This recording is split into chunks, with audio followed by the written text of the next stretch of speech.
Salut tout le monde, j'espère que vous allez bien. Je suis de retour pour le podcast. Ça faisait un moment que j'avais arrêté, ça m'avait vachement manqué. Et aujourd'hui, j'accueille Marius dans un interview. Je vais lui poser mes questions, mais aussi vos questions. Donc déjà pour commencer, Marius, est-ce que tu peux te présenter, s'il te plaît? Ouais, salut tout le monde. Du coup, moi, je m'appelle Marius, Marius Chalmin sur le réseau ou Vivre l'individuation. C'est le nom de mon podcast. Et voilà, c'est un concept qui m'intéresse beaucoup, qui me tient à cœur. Donc, moi, ce que je fais, en fait, c'est que je fais de la création de contenu. Donc, principalement sur TikTok, Instagram, le format court pour l'instant. J'essaye d'aller petit à petit vers du format plus long. Mais voilà, on fait les choses petit à petit parce que c'est pas facile, finalement, de faire une vidéo YouTube. Et j'ai un podcast aussi, du coup. Voilà ce que je fais principalement. Ok, d'accord, super intéressant. On va commencer par des petites questions un petit peu rapides où tu dois faire un choix entre ça ou ça. Donc c'est parti. Tu préfères les livres ou les podcasts? Avant le livre, maintenant podcast. Ok. T'es plutôt voyageur ou casanier? Casanier, fort. Ok. T'es quelqu'un qui réfléchit ou qui agit? Je suis quelqu'un qui réfléchit, mais du coup, maintenant, j'essaye de mettre l'accent sur l'action. D'accord, De ok. base, je suis quelqu'un qui réfléchit. Ok.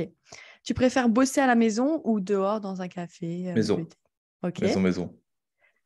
Tu préfères te débrouiller tout seul ou te faire accompagner? Euh, je sais que se faire accompagner, c'est mieux, mais je préfère me débrouiller tout seul. Ok, d'accord. T'es plus plage ou montagne? Avant montagne, maintenant plage. Ok. Tu fais partie de la team sucrée ou de la team salée? Sucré, très très fort sucré. On est d'accord. Tu préfères être acteur de ta vie ou spectateur de ta vie? Acteur, Ouais. Et pour finir, tu préfères les coachings individuels ou les coachings de groupe? individuel. Ok, d'accord, super intéressant. Maintenant, on va passer aux vraies questions, on va dire, aux questions que j'aimerais te poser. Donc déjà, vu qu'on commence à la nouvelle année, d'ailleurs, bonne année à tout le monde, est-ce que tu pourrais nous donner un mot pour décrire ton année 2022? Ça a été beaucoup de tests 2022 Mhm. parce que, donc ouais, je dirais le mot test, parce que mes études, enfin voilà, j'ai terminé mes études. Je suis parti dans faire quelque chose. Vous imaginez bien que je n'ai pas été formé pour la création de contenu, hein. Mhm. Donc moi, j'étais ingénieur dans le bâtiment à la base. Donc voilà, gros changement. J'ai essayé beaucoup de choses. Du coup, actuellement, je fais un peu de community manager, alors que j'ai jamais été formé pour ça. Et bon, je suis un peu éclaté sur les réseaux, mais j'aime bien faire des vidéos, j'aime bien m'exprimer. Donc voilà. Ok, donc test, quoi, enfin, Mm. voter. Euh, et est-ce que tu pourrais nous partager ton ou tes objectifs de ton année 2023? Quel est ton plus gros objectif? Alors, mon plus gros objectif, c'est de faire une conférence devant des gens. Ouais. Euh, ouais, ça, c'est clairement le plus gros. Et sinon, deuxième, ça serait d'avoir Chloé Bloom dans mon podcast. Waouh, ouais, pas mal. Mm. Ouais. Et bah, ayant moi-même fait une petite, une petite conférence, il y avait quand même 60 personnes, tu vois, pour une première conférence, c'est pas mal. Franchement, je te le conseille de ouf. T'imagines même pas à quel point c'est une expérience de malade. D'ailleurs, j'ai encore envie d'en faire, là, je vais plus m'arrêter. Mais vraiment, monter sur scène, partager avec les autres, c'est énorme. C'est énorme. Ensuite, qu'est-ce que la confiance en soi pour toi? Comment tu définirais ça? Ouais, ok. Bah déjà, je fais la distinction entre confiance en soi et estime de soi. Ouais. Euh, je sais qu'il y a aussi la distinction avec l'amour de soi, que je fais encore assez peu parce que j'ai plus ou moins conscience de l'existence, mais c'est pas encore, je comprends pas Mm. exactement. Donc, Mm. c'est encore quelque chose que je découvre, que je recherche. Mais sinon, confiance en soi, ça va être par rapport à une action précise. Il y a des actions sur lesquelles j'ai appris, que j'ai déjà fait, et là, je vais avoir confiance. En vrai, j'ai une confiance en moi assez élevée. Estime de soi, par contre, ça va plutôt être la moyenne et, euh, et assez proche de l'amour de soi. Moi, pour l'instant, je ne fais pas vraiment de distinction. Donc, estime de soi, elle était avant très faible. D'accord. Maintenant, elle commence à être assez élevée quand même parce que je fais beaucoup de travail dessus. Et ouais, je commence à avoir une bonne estime de soi, je trouve. Ok, ça c'est top. Euh, du coup, si tu réponds un peu à ma prochaine question. En toute transparence avec nous, est-ce que tu as confiance en toi? Donc, tu as de l'estime de toi et au niveau de la confiance en toi, comment tu te situes? Ouais, confiance en moi, du coup, ça va varier en fonction de ce que je dois faire. Oui. Mais globalement, ouais, quand même. Parce que, ouais, pour moi, l'estime de soi, c'est la moyenne. Peu importe, par exemple, par rapport à une action, si on dit que j'ai sur 10 de confiance en soi, je vais avoir 6 d'estime de soi de base, peu importe l'action. Et après, Mhm. ça rajoute par rapport à l'action spécifique combien j'ai de points par rapport à celle-là. Si par exemple, c'est parler sur une vidéo courte, je vais être à 7. Si c'est construire une table, je vais être juste à 6, quoi. Ok, je vois, ouais. Ok, ok, c'est hyper intéressant, ouais. Euh, Quelle a été une de tes plus grandes leçons dans ta vie en général, pas que cette année? Quelle était une de tes plus grandes leçons que tu aimerais nous partager? Ouais, bah moi, c'était par rapport à l'entrepreneuriat, parce que j'ai eu cette phase où je me suis jeté dedans. Euh, et j'ai beaucoup appris. Moi, je lisais beaucoup de livres de développement personnel, mais je n'avais pas tant l'action. Mhm. Et quand tu entreprends, à un moment donné, tu te jettes un peu dans le vide. Ouais. Tu dois un peu lâcher toutes les sécurités que tu as et tu dois explorer des choses euh, sans sécurité. Et ça fait peur au début, c'est difficile, mais c'est vraiment là que tu apprends le plus. C'est là que tu fais, en général, ce que tu as peur de faire. C'est aussi ce que tu as le plus envie de faire. Sinon, tu le ferais clairement pas du tout, hein, s'il n'y Mm. avait que la peur qui était là.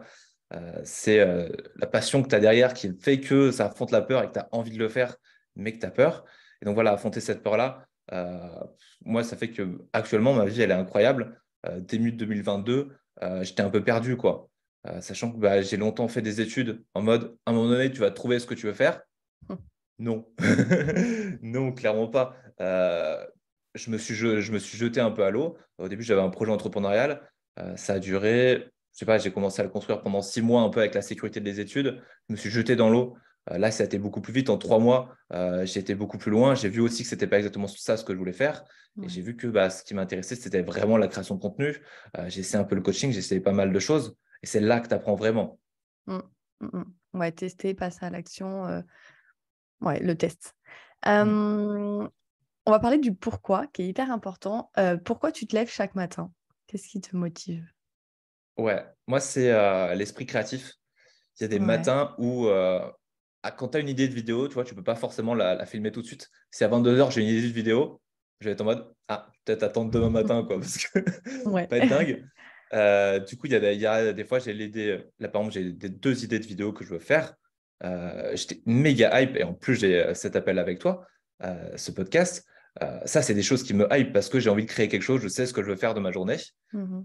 Sinon, plus généralement, ouais, j'ai toujours du montage à faire. J'ai des choses que, ouais, pour moi, c'est vraiment le désir de créer. Euh, mais parce que j'ai cette passion pour mon travail, euh, d'exprimer mes idées et de les rendre accessibles au plus de gens possible. Donc, ouais, c'est ça qui me drive. J'adore. Pourquoi tu t'es lancé dans l'entrepreneuriat? Ouais, alors déjà parce que moi, le salariat, j'aime pas. Euh, je m'explique un peu plus, évidemment. Parce que quand tu fais du développement personnel, t'as des réflexions. Ces Mm. réflexions-là, elles sont plus ou moins nouvelles pour les générations d'avant nous. Et en l'occurrence, je trouve que les managers actuellement, si jamais tu veux tomber sur un manager, je préfère jouer au loto, quoi, pour que tomber sur un bon manager. Mm. Et je suis tombé sur des très mauvais managers, notamment dans le BTP où niveau humain, c'est pas trop ça. Ouais. Mais voilà, j'avais cette notion de, en fait, je sais ce que je veux. Euh, je veux pas travailler spécialement pour l'argent. Même justement, j'ai un peu ce problème-là. J'ai un contrat, je travaille avec quelqu'un, je travaille avec cette personne-là parce que j'adore qui il est, j'adore ce qu'il fait. Et ça m'intéresse. Le fait qu'il me paye, en soi, évidemment, tu vois, j'ai besoin d'argent comme Mm. tout le monde. Mais le fait qu'il paye, c'est pas ça qui me drive. Alors que dans le salariat classique, il y en a qui vont plus être drivés par d'argent, par autre chose. Alors Ouais. que moi, c'est pas mon driver à moi, c'est pas ça qui va me motiver. Du coup, je voyais que ça allait pas marcher. Je vois que je pourrais faire du salariat pour certaines personnes parce que cette personne m'inspire, parce que ce qu'ils font m'inspire. Mais c'est tellement difficile à trouver que je trouve que c'est plus simple de travailler pour moi-même Mm. parce que tout simplement, je m'aime, quoi. Donc, donc C'est beau. voilà. J'adore, j'adore. C'est très inspirant, j'aime beaucoup. J'espère que les gens vont se reconnaître un peu dans ton parcours, dans ce que tu partages et vont peut-être être inspirés. Maintenant, encore plus d'inspiration, quel est ton plus grand rêve? Plus grand rêve. Euh, c'est difficile parce que je suis quand même déjà à un stade où j'adore ce que je fais. Ouais. Euh, Bon, évidemment, il y a plein de choses qui manquent. Niveau argent, je suis encore chez mes parents. Mm. Euh, mais ouais, moi, ce qui m'intéresserait le plus, c'est mon travail sur moi. Émaner une énergie, on va dire. Actuellement, je suis encore. Il y a un peu cette notion de il y a deux motivations. Il y a la motivation classique, entre guillemets, par la peur et la pression, Mhm. et la motivation par l'amour. Et Ouais. moi, j'ai encore beaucoup de pression sur moi, beaucoup de culpabilité que je porte par rapport à ce que j'ai envie de faire, ce que j'ai déjà fait. Mhm. Ça commence à être de mieux en mieux. mais aussi parce que j'ai démarré ce nouveau truc. Je suis encore à un stade où j'essaye plein de choses. Donc, j'ai encore beaucoup de pression sur moi qui m'empêche de lâcher prise. Et ouais, ce que j'aimerais, c'est plus de liberté, euh, me sentir moins enchaîné par d'autres choses. Et quand je dis des choses, ça peut être l'argent, ça peut être Matériel, un ouais. métier, du contrat, c'est aussi ma famille, l'image qu'ils ont de moi, l'image que mes proches ont de moi. Donc, mon rêve, entre guillemets, ce serait de me libérer par rapport à tout ça et de porter moins de pression sur moi. Ok, super intéressant. Et pour finir avec mes questions, après on passe aux questions de nos abonnés. Quel conseil tu donnerais à quelqu'un qui n'a pas confiance en lui? Moi, ça serait d'aller dans l'action. Parce que Ouais. souvent, la confiance en soi, c'est parce que tu te prends la tête, parce que tu es anxieux. Euh, et voilà, quand tu passes à l'action, quand tu commences à créer des choses, déjà, au début, quand tu commences à créer quelque chose, tu t'identifies forcément avec. Moi, au début, mon entreprise, c'était moi, Mm, c'était une part de mm, moi. Et quand on critiquait l'entreprise, on me critiquait moi. ouais. Du coup, en travaillant sur mon entreprise, je travaillais sur moi. Et cette création, la valeur de cette création me donnait de la valeur. Après, petit à petit, quand tu grandis, forcément, tu te détaches de tout ça, tu apprends à trouver ta valeur intrinsèque à toi. Mm. Mais déjà, ça, commencer à créer quelque chose, euh, c'est déjà une grande étape. Ok. Ok, ok. Ouais, c'est ouais, l'action, comme je le dis tout le temps. Il y a une phrase que j'adore répéter, c'est que la meilleure façon d'avoir des résultats, c'est de passer à l'action. Mais Mm. c'est totalement ça, en fait. C'est pour ça qu'on parle de zone de confort, de sortir de sa zone de confort et tout. Mais c'est parce que c'est hyper important et la théorie, c'est bien, mais au bout d'un moment, il faut passer à l'action, quoi.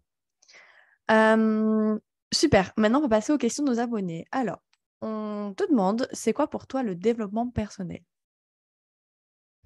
Ok. Ouais, pour moi, du coup, je fais une grande distinction entre le développement personnel et ce que moi je fais, que j'appelle plus l'individuation. Donc, D'accord. le développement personnel, pour moi, déjà, c'est un mot qui englobe beaucoup de choses. Ce qui va compter, c'est le sens que ça a pour les gens. Pour moi, le développement personnel, c'est très simple. C'est juste travailler sur soi, de manière Mm. globale, tout ce qui va toucher à travailler sur soi. Après, voilà, le problème, c'est que vu que c'est un mot qui est beaucoup utilisé, il y en a qui ont plein de sens. Pour certains, le développement personnel, ça va être les 5 phrases que tu te dis avant de t'endormir, positives, etc. Mm. Pour moi, c'est juste le travail sur soi de manière générale. Mais du coup, ça, les gens ne le comprennent pas forcément. J'utilise un terme qui s'appelle l'individuation. Et en fait, c'est le processus de communication entre le conscient et l'inconscient. D'accord. Juste essayer de les réconcilier. Et donc, c'est très proche du développement personnel. Mais tu Mm. as cet angle sur l'inconscient qui est, pour moi, le travail sur l'inconscient, c'est le plus important. Et c'est Ouais. aussi ce qui est le plus difficile dans le développement personnel. Parce que je pense que la plupart des gens qui font du développement personnel n'ont pas entendu parler d'inconscient. Pour moi, c'est là qu'il y a le travail le plus Ouais. intéressant, on va dire. Ouais, ouais, je vois, ouais, carrément. C'est vrai qu'on ne parle pas forcément assez d'inconscient dans le développement personnel. C'est vrai, ça se tient, ça se tient. Est-ce que tu te sens différent? Euh, ouais, surtout avant. Maintenant, vu que je comprends mieux qui je suis, Mhm. ça va mieux. Je comprends mieux qui je suis, qui sont les gens. D'accord. Donc, évidemment, on est tous différents, évidemment, on est tous uniques. Mais à côté de tout ça, euh, voilà, vu que je vois que tout le monde est différent, je me dis, OK, je suis différent, mais globalement, je suis différent comme tout le monde, quoi. Ouais. Ah, c'est pas mal ça. Euh, Comment as-tu connu Angélique, donc moi? Bah, du coup, c'était un événement de Aline The Ouais, Bee Boost. la Et, best. et ouais, c'est marrant parce que au début, j'avais parlé à ton copain, Juliane. Euh, à l'événement, il y avait 300 personnes, en Ouais, fait 10 mecs. Donc, fatalement, il y avait un petit regroupement de mecs. Du coup, je parlais à ton copain et ensuite, tu m'as contacté parce que j'étais passé sur scène. Bon, un moment un peu lunaire aussi, ça aussi. Que le Bloom m'a fait monter sur scène et tu as bien aimé mon énorme. passage. Et du coup, on s'est parlé. Ouais. En plus c'était pote avec Juliane et je m'entendais bien avec Juliane. Et Mm, du coup, ouais, on a parlé un peu pendant tout le reste du séminaire. Et mm. super cool rencontre. Ouais, ouais, ouais, carrément. Et du coup, il y a quelqu'un qui aimerait savoir si tu as lu mon livre et qu'est-ce que tu en as pensé? Ouais, ouais, moi j'ai vraiment adoré. Comme on a parlé d'action, toi, tu as vraiment fait un beau mix entre réflexion et Ouais, action. mm, D'habitude, j'aime pas trop les livres où ils sont en mode, allez, t'écris dans ta petite case et tout ce que tu as d'accord. fait, pour moi, c'est un peu bullshit. Mais toi, justement, j'aimais bien les actions que tu demandais de mettre en place. Ok. C'était des trucs qui avaient du sens, je trouve. Donc, ouais, j'ai beaucoup aimé ça. Et aussi le fait que ça soit très complet. Parce que la confiance en soi, en vrai, ça englobe trop de trucs. Il y a Mm, tellement de façons de travailler la confiance en soi, c'est tellement personnel que toi, j'ai bien aimé le fait que tu prennes plein d'angles différents. ouais. Et ça, je trouve ça trop, trop bien. Ok. Bon, il ne vous reste plus qu'à le lire. Tu as quel âge? J'ai 24 ans, je vais avoir 25 cette année. Ok, on est pareil. Est-ce que tu aimerais écrire un livre? Alors ouais, j'ai pas mal réfléchi. Ouais, Euh, Moi, comme je travaille plus le format audio, d'accord. vidéo, je me dis que ça serait peut-être mieux que je le fasse en vidéo, tu vois. Mais à Mhm. côté, il y a le fait où sur un livre, fatalement, tu as plus de réflexion, ça t'aide à poser ta pensée aussi. Mm. Tu as une légitimité différente. Quand tu leur dis, regarde, j'ai fait une vidéo, j'ai fait un podcast, j'ai fait une vidéo longue de 1 heure, ou Ouais. j'ai écrit un livre, t'as pas les gens ne voient pas ça de la même façon. Et je ne sais pas ce qu'ils liraient le plus, enfin, ce qu'ils écouteraient, liraient le plus facilement. Mm. Donc, ouais, actuellement, c'est une de mes grandes questions. Ma grande question, c'est est-ce que je fais une formation ou est-ce que je fais un livre? Euh, Ouais. Limite, je ce que sais pas tu encore. peux faire, là, je pense, un truc, c'est écrire un livre et faire peut-être une partie audio, je sais pas, un chapitre audio ou mettre un bonus avec un audio, un truc, faire un petit mélange des deux, tu vois. Hmm. Ouais, ça peut être une piste. À Après, je suis voir. encore à un stade où ça viendra un peu plus tard, enfin d'ici deux Oui, trois c'est mois, je pas pense. pressé, ouais, c'est... Ouais. ouais. Ok. Mais en fait, c'est sûr que j'en écrirai à un moment donné. Mm. Je ne sais pas si ça sera cette année. Peut-être, peut-être pas. Ok. Bon, restez connectés. Est-ce que tu as un podcast? Ouais, vivre l'individuation.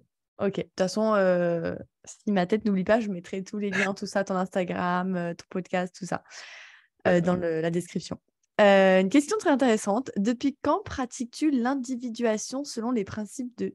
Alors, je sais plus comment on dit Jung. Jung. Jung. Alors, en fait, pratiquer l'individuation, c'est très vague parce qu'en fonction du moment où tu en es, ça Mhm. va pas être la même chose. Et c'est aussi pour ça que pour moi, le développement personnel, c'est très bien pour commencer. Après, justement, tu creuses plus loin à l'inconscient. En fait, j'ai découvert Jung via le MBTI.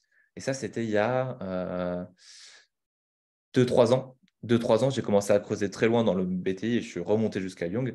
J'ai vu le travail de l'ombre, etc.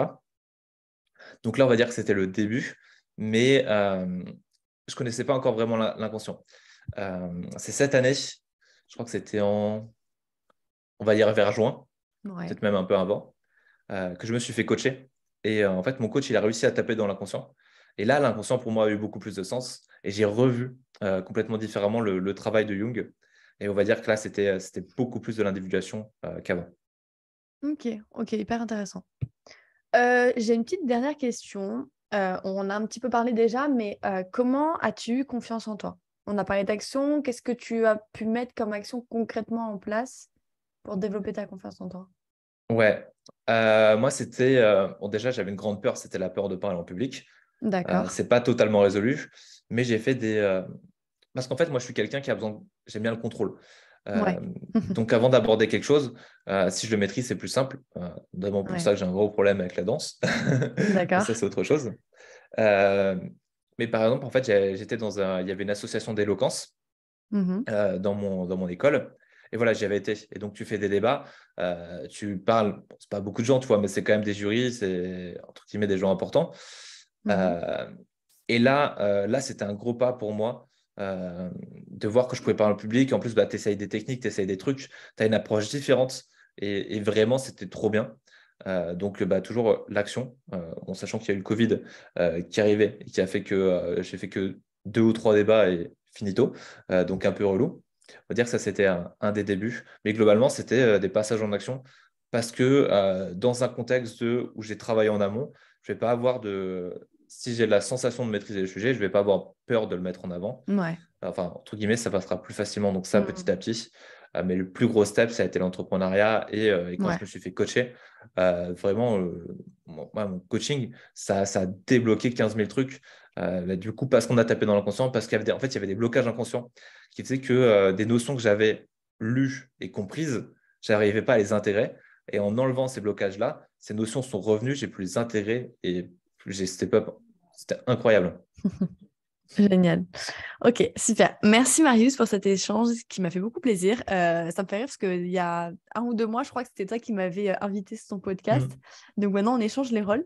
Mais c'était super intéressant. Bah, écoutez, merci de nous avoir écoutés. Moi, de toute façon, je vous mets tous les liens dans la description. Mon Instagram, l'Instagram de Marius, son podcast, tout ça. Je vais tout faire dans la description. Et voilà, j'espère que cet échange vous aura plu. N'hésitez pas à nous mettre en commentaire ce que vous avez aimé, ce que vous retenez de ce podcast, tout ça, tout ça. Et voilà, je vous fais des gros bisous et je vous dis à bientôt. Ouais, merci beaucoup pour cet épisode. À bientôt. Ciao, bon voyage, direction le bonheur.